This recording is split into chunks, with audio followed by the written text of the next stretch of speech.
السلام عليكم ورحمة الله وبركاته.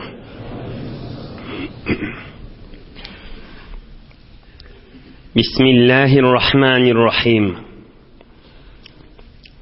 الحمد لله الذي هدانا لهذا وما كنا لنهتدي لولا أن هدانا الله، حمدا كثيرا طيبا مباركا فيه. الحمد لله عدد خلقه ورضا نفسه وزنة عرشه ومداد كلماته.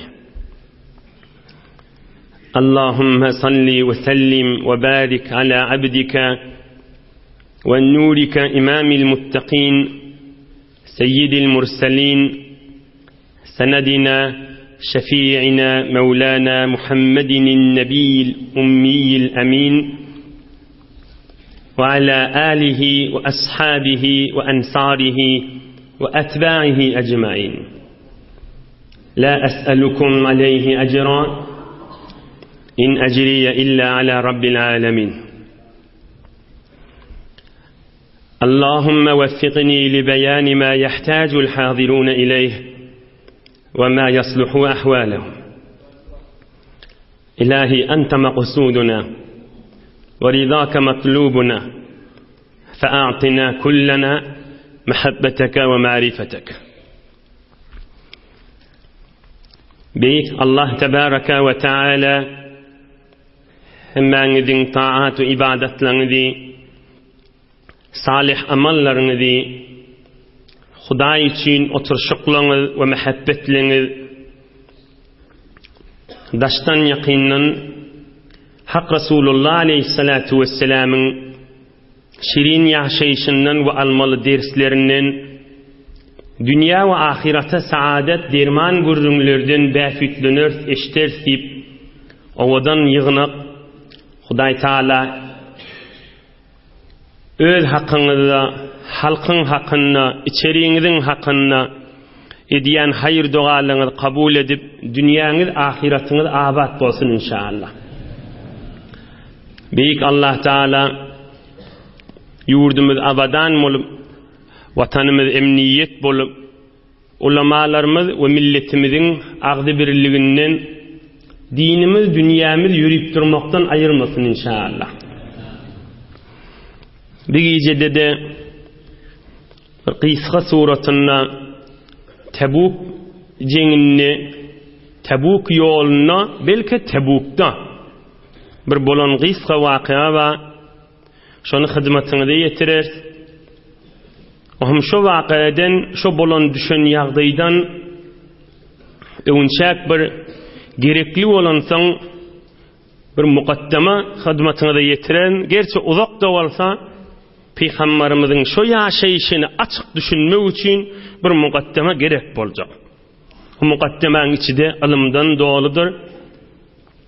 İnşallah her kim bellep, beklep, din, iman, musulmançılık, alım azamatını inşallah iştirdiyorsunuz. Allah Teala dünya ahiretini abad etsin. Hazreti Mahtumul İşan aydiye oğlulukta bilmezdin beydin, yamana hi yokmaz sözün övgüdün. Oğlun vaxtında adam hiç saat bilenek öyle bir şayanak bolup yortuk gedip de söyün zadın alıp yamana hi yokmaz sözün övgüdün. Bir derek adama her neyme nesihat ber, gürrün ait, can çek hi yoklayan neldir. Arif bolsan aslın sorma yigidin edebinni erkaninni bellidir diye. Arif bolsan aslın sorma yigidin, bir yigit bir cavan oğlan kim ayten kim oğluyla deyip yürüme deyiptir. Edebinni erkaninni bellidir. Oturup turşunna, selam aleykünne, mehabbetinne, gülür yüzünne bellicedir öldür deyiptir. Şimdi dünyada tamam dünyanın barnamasında her kim müeddep bolsa hemme kişi yokumulur. Bu belli bir zat. Üstünde durup yürümeliler. Muamelada gözde, alu beruda kim edipli adam olsa adama yokumlu oluyor. Ya birine bergiň mada şu bir miktar pul bergiň ma bar oklak gaýdaňda nähilli bolýa, bar ýöne goý gaýdaňda nähilli bolýa, Taňry ýalkasyn dip goýaňda nähilli bolýa. Edip nagat adamy şahsiýetli, uly, muhterem ediye. Yani siýlyg goýmak da, siýlyg da edep dip duranymyz. Ya birine sowgat berjek bolsaň bir zady edepletip ýetireňde nähilli bolýa. Her hal edip gurrun dünýede belli. Ey cemaat, Sultan Bayezid Bestami aydiye. Sultanul Arifin Hazreti Bayezid Bestami Kuddise sirru. الطريقة كلها آداب. الطريقة كلها آداب. Hudaya yetecek bolsaň edip raýat etmelidir. Yek kalam fakat şuna aytypdyr. Hudaya yetecek bolsaň muaddep bolmalydyr. Yani dünýäň gurrundan geçti da dinne her kim edip kan raýat etdi. Hudaý Taala'nın beraberine, Resulullah'ın beraberine ve beýleki musulmanlaryň beraberine şol adam Allah'ın ýanynda azizdir. Fezai ruhaniden, din üýşmelikden, dinin nurundan, dinin azametinden, dinin sogabından, dinin bereketinden, dinin adama dünya ve ahiretini berýän gününmeginden her kim hayırlanacak bolsa baýat muaddep bolmaly. Her kimke bolsun. Ne awadallyk, ne direnlik, ne ilmlik, ne tehsilkerdelik, ne makamlyk, ne makamsyzlyk, ne çofollyk hiç kime ret yok. Her kim mahluk Allah Taala'nın adamatynyň beraberine yek her kim birde. Kim edip raýat etse. Onun için Peygamberimiz aleyhissalatu vesselam ummatyna edip raýat etmäni mydam öwretýänmişdi. Hamana dehret. Men 3-4 misal aýtjak, gowy muqaddime bolar hem ilmi zartar inşallah. Hamana dehret. Hudaý Taala hud Qur'an-ı Kerim'de Sure-i Maide'ň 5-nji mi 6-njy ayatynda bize dehret öwretýär. Hudaý Taala aýdýar: Namaza turjak bolaňyzda dehretin ýok bolsa, ýüzüňizi ýuwuň, eliňizi ýuwuň, kelläňizi meshedin, aýaňyzy ýuwuň diýär. Ine döwürtsäç. Hud Qur'an-ı Kerim'de we ahunjallar, qarijallar bilýändir. Fagsilu wujuhakum we aydiyakum ilal marafiq wamsahu bi ru'usikum we arjulakum ilal ka'bayn. Yüzüňizi ýuw, eliňizi ýuwuň, geçen hafta geçdi. Kelläňe mes we ayak. Emma Rasulullah aleyhissalatu vesselam ummatyny edebe öwretişini öwredi. Indi dehret kılanda yüz, el, kelle, ayak bolnuda. Bismillahirrahmanirrahim dip jaýylja oturýanmışdy. Bismillah aýtmasaň dehretin sogaby bolmaz diýänmişdi. Gör edebe öwretişini. Oňam jaýylja oturup deslap elini 3 gaýtar ýuwýanmışdy. Şu dehretin edebişi. Resulullah'ın sünneti işi. Yüzün yuwmalla, yüzden önçek, yüz kamil bolar ýaly, howlukman 3 gaýtar agzyny çaýkaýanmış. Howlukmany burnuny çaýkaýanmış. Yaxşı ağzı burun arastalap, elin arastalap, oğam yüzün yuyamıştık. Yüzün neçe gaytar yuyamıştık? 3 gaytar yuyamıştık. Yoksa Kur'an-ı Kerim aydiye, yüzün yu, elin yu, kellan mesed, ayağın yu da, emma Resulullah aleyhissalatu vesselam ummatını edebi öğretdiye. Şol dehreti, Hudaýyň aýdanyny ýerine ýetirmeden çürüýüm, öwünün izinden gaýymlap, dogalar we edep bilen kamilleşdirýär Resulullah aleyhissalatu vesselam. Ine şoň adyny edep diýip aýdylýar. Bula dehretin gurrungunna. Ya namazda. Peygamberimiz aleyhissalatu vesselam aydiya: "İza qama ahadukum ila as-salati falyusakkin atrafahu ve la yetamayyal kama tatamayyal al-yahud fa inna sukun al-atraf fi as-salah min tamam as-salah kaza fi al-jami' lis-Suyuti." Peygamberimiz aydiya aleyhissalatu vesselam: "Sizin biriňiz namaza duranna gerşlerini, ayaklaryny aňryk-bärik gymyllatmasyn. Makam dursun diýipdir. Qaýym dursun diýipdir." Sahabalar Peygamberimiziň ýarlary namaza durarlaryna uzak suraları koşup qaym durallarına kaptalına gelip kuşgon yenmiştikler. Şeyle qıymanlamandır yenmiştikler. Peygamberimiz bize edebi öğretiye. Namazda duranda anrik bäri gerşiňizi aýaňyzy ilňizi qıymanlatyp durmaň, edipilje durun diye. Yahudiler vardır. Olar ibadatına duranna hiç gaýsy jahil durýan nädir? Olar meňdeş bolmaň diýipdir. Resulullah aleyhissalatu vesselam'ın dinimizi edip bile edip öğretişini ödde. Yani din nurundan, din bereketinden, asmalardan dökülyen bereketten hayırlanacak olsan edip bilcedir deyiptir. فَاِنَّ سُكُونَ الْاَطْرَافِ فِي الصَّلَاةِ مِنْ تَمَامِ الصَّلَاةِ Namazın içinden cahil durmak namazın gereğidir deyiptir. Namazın riayet etmeli, doğrulamalı ýagdaýlaryndandır deyipdir. Ine bir de Uluqan Peygamberimizin beriyen edebinden. Emma ahirki şunu ýatdaş edenimiz edepden. Gel amama ýan üýdüňiz. Üýmäň edebi var deyipdir Peygamberimiz. Görüň şaha bir üç misallady. Peygamberimiz her zatda Hudaýyň buyruguna edip öwretýänmişdik adamlara kaptandan. Namazı amamı üýýäňde Peygamberimiz aleyhissalatu vesselam näme diýär? Ya eyyuhan nas inni imamukum fala tasbiquni bir-ruku' wala bis-sujud wala bil-qiyam wala bil-qu'ud wala bil-insiraf. El-hadis rawahu al-imam Ahmed ve Muslim. Peygamberimiz aýdypdyr, cemaatda imam bolupdy, ýernek üýelleri aýtýarda. Ey cemaat diýipdir. Men sizin imamınız dämi? Hawa. Menden önçek namazda durmaň diýipdir. Menden önçek rukuğa gitmäň diýipdir. Menden önçek ýokary galmaň diýipdir. Menden önçek secdä gitmäň diýipdir. Menden önçek kelläňizi galdyrmaň diýipdir. Menden önçek namazdan turmaň, namaz töketmäň diýipdir. Yani näme? Yani imama üýmäň edebini öwretýär Peygamberimiz aleyhissalatu vesselam bile.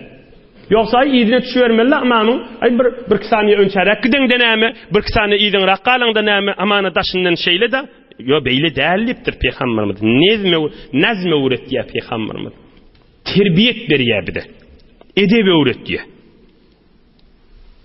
Yaşına mendeş bir yeni mübarek hadis var.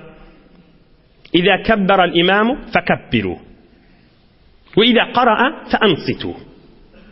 وإذا قال غير المغضوب عليهم ولا الضالين فقولوا آمين وإذا ركع فاركعوا. الحديث رواه ابن ماجه وغيره. Peygamberimiz bize edebi öğretiyor. Amam her vakt Allahu Ekber diýende siz de Allahu Ekber diýersiniz diye. Amam qiraat okuymanı duranna qıymanlaman, keplemen, rad okuyman durarsyňyz diye. Amam wala dhallin diýende siz amin diýersiňiz diye. Ey cemaat, edep haşa. Amam ruku edersiniz diye. Amam semiallahu limen hamideh diyenler Rabbena lekal hamd diyersiniz diye. Yani bir bilyen lazımız din bize edebi öğretiyerlik görürüňi.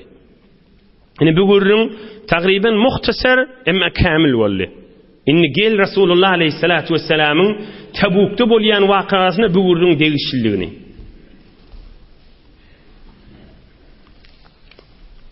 Tabuk meydanına belki Tabuk çeşmetine, Tabuk bir çeşmeň adyşy çöl meydanına. Peygamberimiz aleyhissalatu vesselam 30.000 sahabasyny eşitdirip, özü aýdyp, sesi gatanrak sahabalaryna jar çekdiripdir. İnnekum sata'tuna gadan inşaallahu taala ayna Tabuk. وَإِنَّكُمْ لَنْ تَنَالُوهَا حَتَّى يَضْحَ النَّهَارِ. Ey sahabalarım deyipdir. İnşallah erti sizi Tabuk'un çeşmesine yetersiniz deyipdir. Bunday deyin deyipdir, erti daň bilen nällipdir. Yaxşı quşluk bolar deyipdir, ondan merhis gaýtymyz yetmeýär deyipdir. Erti quşluk Tabuk'un çeşmesine barıp yeter deyipdir. Odal gidip görtürüm Peygamberimiz. Yo gidip görün dady yok. Mizende bilen bilip boljak zatmışy. Yo mizende bilen bilip boljak zat däl. Ya hewre tiz huşluk bilen, zereňlik bilen, zakawet bilen bilip boljak zatmışy. Yo oň menen bolmaýar. Min adyna keramat diýäler. Min adyna mucize diýilýär. Erti kuşluk yetersiňiz diýipdir. Öýlüden öňçe günnogon ýaxşy gün ýokary galanna. Hon Peygamberimiz bir zady emredipdir. Femen ja'aha fela yemassa min ma'iha şey'en hatta atiye. Ey sahabalarım diýipdir. Her kim menden öňçe şu çeşmeye barsa, çeşmek elin digirmene icazatı ýok diýipdir. Her kim menden öňçe şu çeşmek barp ýetse, suwumsuzlyk edip çeşme el ulap içamasyn suwdan diýipdir. Fela yemassa elini digirmesin çeşmek diýipdir. Tämin maryançam gözdeşsin diýipdir.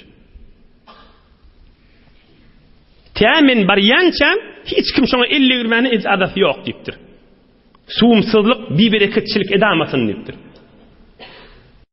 Ey cemaatler, sahabalarına näme öwredýär Peygamberimiz? Edep öwredýär.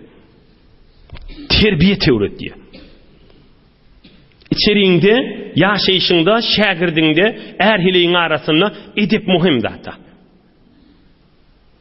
Men baryançam hiç kim elle girmesin diýipdir tuwa. Edepde hem adam heyvandan fark berýän. Bir edepçilikdemiş mahal ilgünün içinde adamlığın cami'en nezmin behem muruvati. Başka nämeden çürüyüm Peygamberimiz içmeň diye, elini degirmeň diye adamlara sabır öwretýär. Näme öwretýär? Sabır. Çıdanmak. Ey cemaatler, Peygamberimiz aýdýar, sabır başy çıdanmak, şonu temrin etmeli. Es-sabru bit-tasabbur. Sabır etjek bolsaň, bir tovar adamla bir sabır da, bir tovar adam, ey cemaatler, şu halky inniki üsýän oglanlar we gyzlar we gelin molýalarda inatası ozal bir sabır, bir kıyınçılık da başa düşüktür deyip bir gerek temrin veripdirmi? Gelin molya izdivaca var ya da häzir bir gün molanaqa, yo men bitade sabır etip bilmeýän diýdi. Näme deyip fakir ömründe sabri, zydamak diýen zady temrin verilmändir da. Inatas terbiyet bermändir. Näme? Sabri. Çydap ýaşamalygyny. Ýaşaýyşda kıyınçylyklar ba, o şu taýda Hudaý ýarda salyp birime durmalylar. Qaym ta açılyança, ta Hudaý bir giňeşik salyança. Ine Peygamberimiz aleyhissalatu vesselam da sahabalarına aýdypdyr. Men maryançam şu suwa elle girmäňdir. Sahabalarına sabr temrin berýär. Cesur bolmalylar ýaly. Süssek bolmar ýaly. Suwumsuz bolmar ýaly. Bir bereketçilik etmeli ýaly. Muaddep şahsiyetli, sabur bolar ýaly. Jydaňyr adam bolar ýaly. Bir sabırlıqul tiz yolluğur belağa, sabırlıqul dura şart bolar diýmeýärmi? O bir de Peygamberimiz aýtdyr, men maryançam, yani evvel özüm elle girjek diýipdir da. Näme diýip?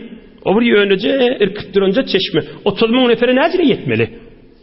O nowa dursaň bir hefteden ýetjek. Şaýat bir aýdan ýetsin. Evvel özüm marjak nämeden çüreyim? Ta çeşme bereket iner ýaly. Ta çeşme köfeler ýal suwy. 30 000 sahabatyna bir sagatda yeter ýaly. Ta çeşmeň suwy süýjýär ýaly. Öňküden beter derman bolar ýaly. Susuzluklar gandyrar ýaly. Ine Hazreti Muaz aýdýar. Kim? Hazreti Muaz şu gurjunlar rivayet edýär. Muaz ibn Cebel Resulullah aleyhissalatu vesselam'ın qawwuryan sahabalarının biri. Şu ummatın en halal haramı öktüsü de. Kim? Hazreti Muaz. Şol Tabuk'ta Peygamberimizin yanındamış, 27 yaşının töwregündemişdik. Şu ummatın halal haram suala cevap vermedi, hemme kişiden ýögdi de. Ondan çürüm kıyamatta ulamalyň öwünden ýörejek diýipdir. Kim? Hazreti Muaz ibn Cebel. 34 yaşında dünyeden geçiyor Hazreti Muaz. 34-35 yaşında. Hazreti Muaz aýdýar. Feji'naha ve qad sabaqa ilayha rajulani. Peygamberimiz aleyhissalatu vesselam bilen sahabalar bilen çeşme bardyk. Görsek bizden öňçek 2 nefer bizden şu sahabalardan 2 nefer öňçek suwa bartdyrlar. Oşo suwu da elle girttirle ya içiptirle da. Peygamberimiz Aleyhissalatu vesselam'ın gaýymlap awdallap aydan kefi tutulmandyr. Yani kıvırın da suwumsuz adam, bisabr adam, bisabr terbiyet görmedik adam, mıdam suwumsuzlygyň içinde de. Näme diýip irrek bartdyr?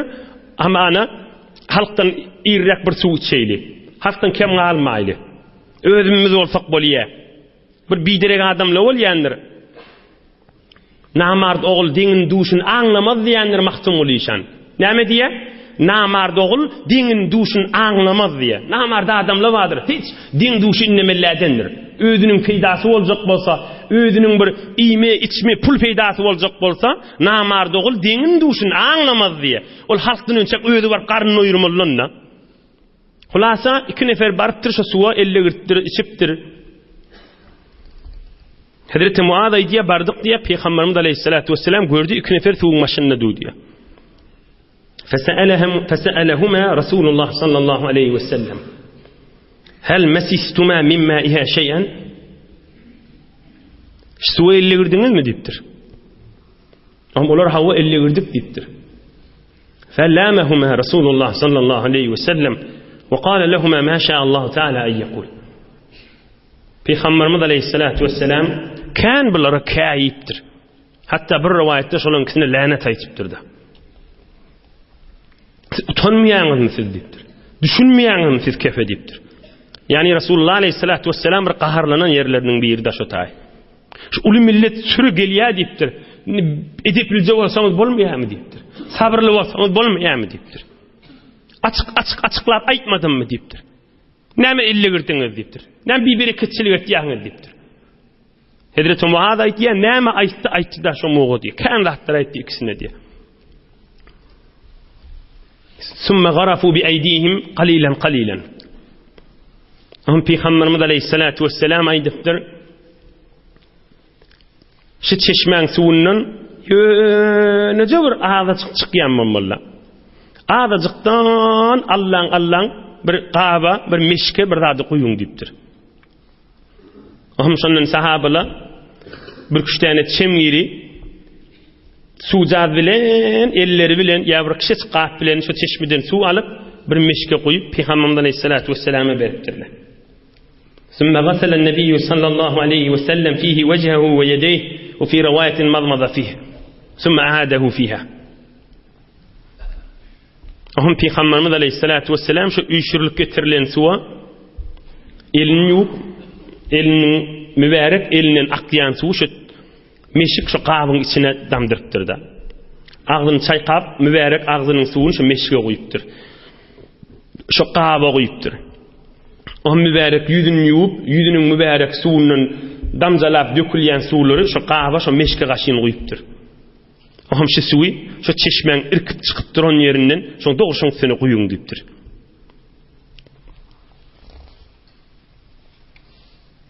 ثم أعاده صلى الله عليه وسلم فيها. Suwi şu çeşmeň çykyp duran ýerine goýuň diýipdir. Ey cemaatlar, iki däne ulukon bereket bolýa.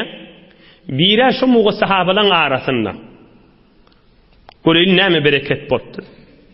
Fajatil ayn bima'in kesir fastaqan nas.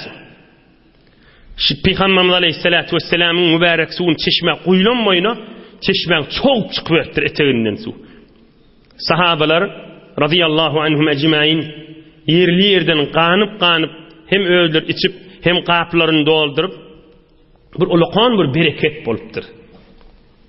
İkinci bereket näme kam? İkinci bereket ey cemaatlar häzirde duda şu bereket. Ey cemaatlar häzirde duda şu bereket. Ey cemaatlar häzirde duda şu bereket. Peygamberimiz näme diýipdir? Yuşiku ya Muaz. Ey Muaz diýipdir. Basymlykda görersiň diýipdir. In talat bika hayat ölmän galsaň görersiň diýipdir. En tara ma ha huna qad mali ajinanan. Basym sen ölmäken görersiň diýipdir. Tabuk çöp çölýär, ýöne bir çeşmekçe qatra suw irkipdiha. Basym ölmesen görersiň diýipdir. Şu duran ýerimiz diýipdir, ulukon bir jeňillik bir bag bolar şaý diýipdir. Ey cemaatla, şu mahal dünyada behterin hurmalı Tebuk'tan çıkıyordu. Behterin üzümle Tebuk'tan çıkıyordu. Behterin arpa buğdayla Tebuk'tan çıkıyordu. Behterin mahsulatla ekrançılıklı Tebuk'tan çıkıyordu. Peygamberimiz Aleyhissalatu vesselam'dan övünçədə ta Hazreti Adam'a varyança şu tay sahrada, kabir, çöl meydan. Ey Muaz, ölmesen görürsün deyiptir. Çeşmen törevi bağ bustandan dolu olur deyiptir. Şimahal Tebuk bağlarına, hurma bağı ve üzüm bağlarına ve beylik mahsulatına dünyada bir vuryanlığın verdi. Behterin meyveli hifa yafadan gelen Filistin'in yurtlarından onlardan adı qavrak ve tahamırrak diye aydılıyor. Resulullah Aleyhissalatu vesselam aya şol Tebuk'tan öwürlük gelenine sahabalarım şu tayların bağları eke verin deydi mi kam? Yo diyena. Ya şu tayın lulu keşiyedin apresani olsun su çekilsin deydi mi kam? Yo on diyena. Yani iname yani iliğinin bir mübarek hadis okuyup verin. Uluqdaki pamğı ayırmalı ey cemaatla. Resulullah Aleyhissalatu vesselam'ın mübarek hadisini dinle. An Cabir radıyallahu anh قال صلى الله عليه وسلم إنه ليس شيء بين السماء والأرض إلا يعلم أني رسول الله إلا عاصي الجن والإنس رواه الإمام أحمد. Peygamberimiz Aleyhissalatu vesselam'ın mübarek sözü. Yerde göğünde hava, ay, gün, yıldız, yerdeki bağlar, ağaçlar, daşlar, itler, kuşlar hemmedat bilyemen Resulullah'dığım deyiptir. Hatta bir gün Peygamberimiz Aleyhissalatu vesselam'ı mübarek barmağından akrab çıkıyor, içyan. Şonda da Peygamberimiz Aleyhissalatu vesselam näme diye? Huday akraba lanet etsin diye. Men Peygamberdigim bilip men çaktı diye diye. Men Peygamberdigim bilip men çaktı diye. O Peygamberimiz Aleyhissalatu vesselam ay diye yerde öňde her zat bolsa men Peygamberdigim bilýär dipdir Resulullah Aleyhissalatu vesselam. Ey cemaat, illa asil jinni vel ins yönüşü cının bir bidirekleri var, bir de insanın bidirekleri var, fasılı boynalınak. Yerde öňde hemme zatlı boynalıqlı yoksa dipdir. Hemme kişi boynalıqlı ve hemme zatlar dipdir. Yönü bir tufur cın ma, o bir tufurdur insan ma dipdir. Özünü nem qadip, entek bir zatçığı bilinni, entek özünün gelişiği olanna, entek özünün tanışı kânim olanna, entek tevruğun akizatlı köfevellerini, özünü nem qadip kafir olya dipdir. Resulullah'ın derman fücülüğünden boş yetişe diptir. Yani iname, ben qav açıqlavaydın inşallah. Yani iname, ey cemaatla, şu zamanı çeli, yüreğin minin aydılyan kefi dinle, şu zamanı çeli, şu zamanın içinde, hususen şehirlerin içinde, qav belli olli, yüze çıktı oturdu. Näme zat? Adamların tahsilatı, yukarıdaki tahsilatlar adamın oyunu bereket vermeyenmişti. Gayrazin mi? Yalan vurrunlarmışlar. Öyümde bereket yok, nur yok, süyücülük yok. Hanavada da hemmemiz birimizden müteneffir olup yaşattak değil mi yani? Hanavada şudur işte tahsilkerde verdi. Ya mesela pulun doğru bilin, avadallığın doğru bilin, zerinliğin doğru bilin, tanışı kan heveri, hemme yerlerde tanışı var. O da hatta bilin, öyü bereketli, nurlu, azametli etip olmayanmıştık. Bir il ortasında belli oldu. Meğer her kim aşka giren olsa, Allah ve Resulullah'ın mehabbetine giren olsa, hala pullu hala pulsuz, hala tahsilkerde hala bisavat, hala veren hala tömmel, hala öğlenen hala öğlenmedik. Kim Resulullah'ın aşkına giren olsa, kim din süyücülüğüne giren olsa, o adam yaşayışında süyücülük tapıyor. Ama yo özüm bilýän, yo özüm bıraktır men geçirdim, yo özüm näme diýen adam, hey ora gowy bilýänsiňiz. Hem adamlaryň gözünde ýigrenjidir. Adamlar öz hanawadasynyň içinde ýigrenjidir şol adam. Hey ora qawtsun yantığı da diyen kefime. Näme deyip? Çon Allah Taala özünün salamını evvel kime veriyor? Evvel Resulullah veriyor. Ettehiyyatu lillah ve salavatu ve tayyibat. Allah Teala salamına diyor. Esselamu aleyke eyyühen nebiyyü ve rahmetullahi ve berekatuhu. Allah Teala'nın mahsus Muhammed Habibullah diyor. Esselamu aleyke idi eyyühen nebiyyü. Ey Muhammed Peygamber, mahsusan şun sana aydiyenliye. Biz tamam Hudaydan bolan rahmet, Hudaydan bolan mehabbet, Hudaydan bolan ışk, Hudaydan bolan nur, Hudaydan bolan tamam azamet kime dökülüye? Resulullah dökülüye. İyidini öde. Esselamu aleyna ve ala ibadillahi salihin. Ettehiyyatü da hemen okuyup bağır. Resulullah'ın üstüne dökülüye de Esselamu aleyna. Resulullah aleyhissalatu vesselam aydiye. Salamın bize bolsun. Senin bolan rahmet bize bolsun, senin bolan bereket bize bolsun ve ala ibadillahi salihin. Yerde göğünde hemmesine de bolsun. Evvel Resulullah'ın üstüne dökülmeli, onun beylekleri dökülmeli. Ohan bir adam Resulullah'ın ışkına giyilmese, mehabbetine giyilmese, nahilli öyünne bereket bolmalı, nahilli öyünne mehabbet bolmalı, nahilli öyünne ışk bolmalı, nahilli yaşayışından lezzet almalı. Esselamu aleyke eyyühen nebi ve rahmetullahi ve berekatuhu. Evvel Resulullah'ın ki. Esselamu aleyna ve ala ibadillahi salihin. Resulullah'ın üstüne dökülüye, onun melek beyleki bendilin üstüne dökülüye. Nahilli Peygamberimiz aleyhissalatu vesselam aydiyada yerde göğünde hemmesi bilyemen Resulullah'dığım diye. Yani belli oluyor tamam mahlukat aşkın eteğinde, süyücülüğün eteğinde aylan kesip verilmiştir. Ve her kim Resulullah aleyhissalatu vesselam'a ikrarı olsa, mehabbeti olsa, onun zindigisine süyücülük var. Ne deyip? Resulullah'ın üstünden sonra çok geliyordu. İlla asil cinni vel insi. Ama ansacından kafir Resulullah aleyhissalatu vesselam mehabbetine girmeyen adam mıdam bir berekette. Mıdam yaşayışı karanlık. Mıdam narahatçılık. Mıdam nursuzluk. Onun için Peygamberimize ışkı var adam, Peygamberimize mehabbeti var adam var. Şun kefidi mehabbetli nurludur. Yüzüvizli nurludur. Ey cemaat. Şun yüzüvizli nurludur. Şun öyde bereketlidir. Şu kepliyen keplerde bereketlidir. Şu kıymallayışı da bereketlidir. Ne deyip? Resulullah'ın üstünden çok onun üstüne kaçın ağı otuydu, okul otuydu. Görünüp duran açık Türkmençe düşünmeli yalı vururun değil, açık sadece vururun. Yok ahuncan bu vururun hemen kelleme girmeye, bu vur kıyın vururun, ağır vururun diğer yanak vururunmuş. Ey vakti var cemaat, ey ömrü var cemaat, ey fırsatı var cemaat, ey ahirete kaçın hazır gitmedik cemaat. Ey vakti tökönmedik cemaat. Ey hadir kara yere girmedik cemaat. Düşünmer yalı vururmuş. Ne kadar insanlar vaktini bildirip koymaya. Ne kadar hiç puç geçir yani. İnsan her nâme de eve süyüşsün. Medrekin alsın. Ama bir zatta medrek al. Nâme zatta? Işıkta ve mehabbette.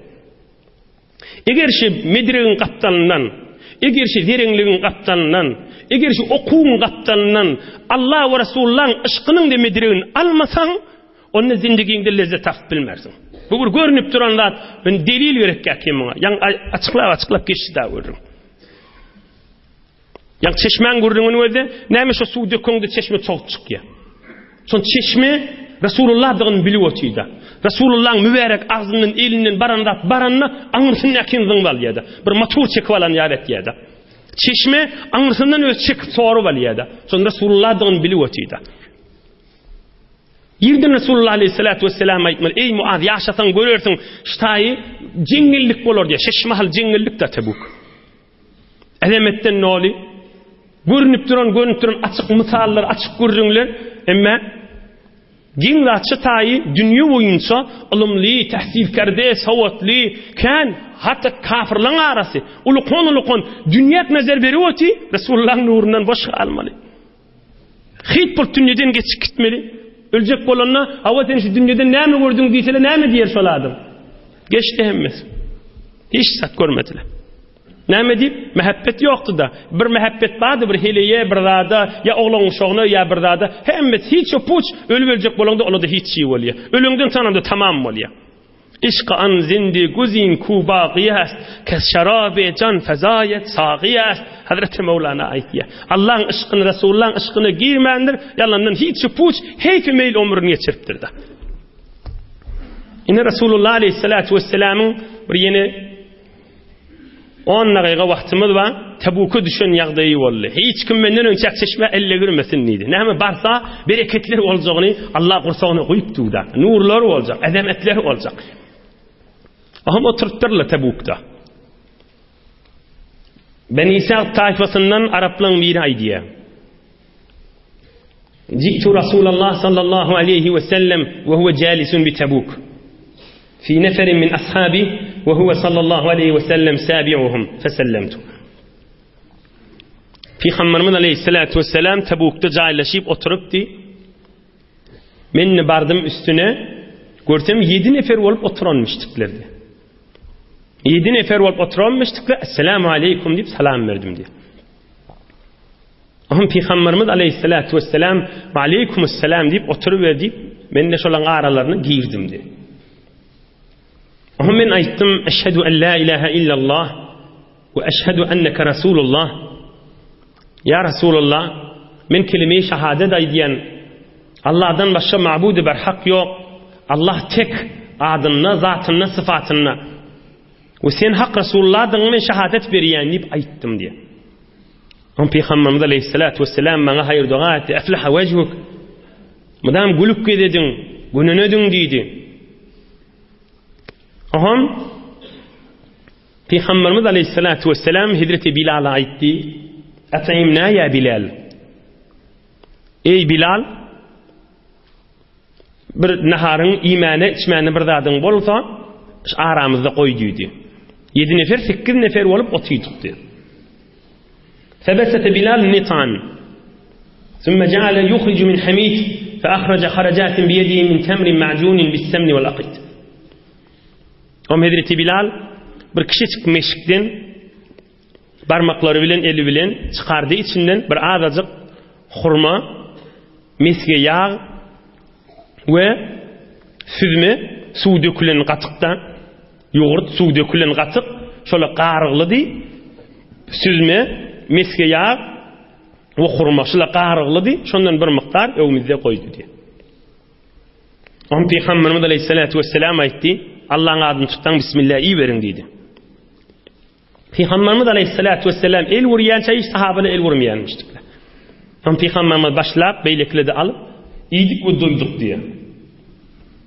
Hum yankı sahaba aydiye Ya Resulallah in kuntu la'akulu hâzâ vahdi. Fekâle sallallahu aleyhi ve sellem el kafir ye'kulu fi 7 em'a vel mu'min ye'kul fi mi'an vahid. Aham iyiydik doyduk diye. Ham yankı sahabaydı diye ya Resulullah men odol şu 7 nefer 8 nefer olup iyiydik. Men odol şunu yeköydüm yiyedim. Ama 8 nefer olup iyiydik yine bir miqdar qaldı. Hemmemiz doyduk. Kıvır gen molla bir deyiptir. Bayınki doyduk deyiptir. Aham Peygamberimiz aleyhissalatu vesselam aydıptır. Kafir adam 7 eçegeste olyança iyiyendir deyiptir. Müslüman adam bir eçegelik iyiyendir deyiptir. Bir eçegeste olyança iyiyendir. Adiye deydik da o dikkat edin. Ulamalar Peygamberin mübarek sözünü kan gurrun etiptirler. Yani iname. Kafir 7 eçegesen eçeli iyiye bitir kan iyiye mal işiyali. Ama Müslüman adam bir eçege iyiye. Adanrak iyiye deydiği. Kulağısın. Yani Müslüman adam evveline adiye deydiği. İkincisi Müslüman adam kan yiyecek bolsa da ey cemaat Resulullah'ın gurrunha. Resulullah'ın terbiyetinin gurrunu. Kan yiyecek de olsa şimin ibadatına kuvvet bolar. Halal rızkı kärrek kavalamağıma sebep bolar. Oğlan şonun arasında mert bolup dayağı yoğurtmama sebep bolar. Namazıma bir klaslara gidip gelmeme sebep bolar diyen niyet bilen ise Peygamberimizin baydiyani değil oluyor. Kärrek Müslüman adam yiyecek de olsa doyyança men ibadatime kömek bolar deyip bilmeli. Bula bir uğrun İkincisi, bir Müslüman adam ibadetine kömek bolor deyip yadına düşenak. Özü Müslüman yine kaniye bineme. Peygamberimiz Aleyhissalatu vesselam aydiye kafir 7 eçegesine çili yer. Müslüman bir eçegelik yer. Az yer deydik da. Ama bir Müslüman kaniye ama yadına düşenak ibadetine kömek bolor deyip. Ama bir yağdaya ulamalar aydiye yani bir taada kafirlerin mengdeş bolluğu bolye. Bunu Müslüman etmesin diye. Ya azisin ama duyança iyicek de olsa ibadetime kömek bolor. Mert bokor merdane kar kon hilinin olacak bolsa ibadetime, halal ırsgalıma, mamulama daya olup yeterin zaf etmerinip şu niyet bilen ise yine bir işgali yok şeriatı icada var. Belki ibadetine kömek bolacak bolsa kabul ettim. Ve her hal Peygamberimiz Aleyhissalatu vesselam şoň jogabynda şunu aýdypdyr. Ya Rasulullah men niye közüm ýenipdir? Hemmeni doýduk diýipdir. Am Peygamberimiz Aleyhissalatu vesselam da aýdypdyr. Kafir 7 eçege dolýança yer, musulman 1 eçege barýança. Hum yankı sahaba aýtdy sümme ji'tu minel gad. Mutahayyinan li gadaihi. Erti bolly şu dün Sobhana ertilik iyen wagtymyzda ýene de sobhana ertilik ýer diýip şonu mizenneläp bardım ta Rasulullah'ın ýanyna iýeýin we imanym artsyn şon gudrat keramet gördüm. Bir tikeden 8 nefer doýduk diýe. Am şonu mizenneläp erti ýene bardım diýe. Am erti baranda görsem 10 nefer döwrüne oturanmışdyk Rasulullah Aleyhissalatu vesselam'ın diýe. Am men ne bardım diýe. Am Peygamberimiz Aleyhissalatu vesselam aýtdy: "Ey Bilal, imäge adyň bolsa goý" diýdi.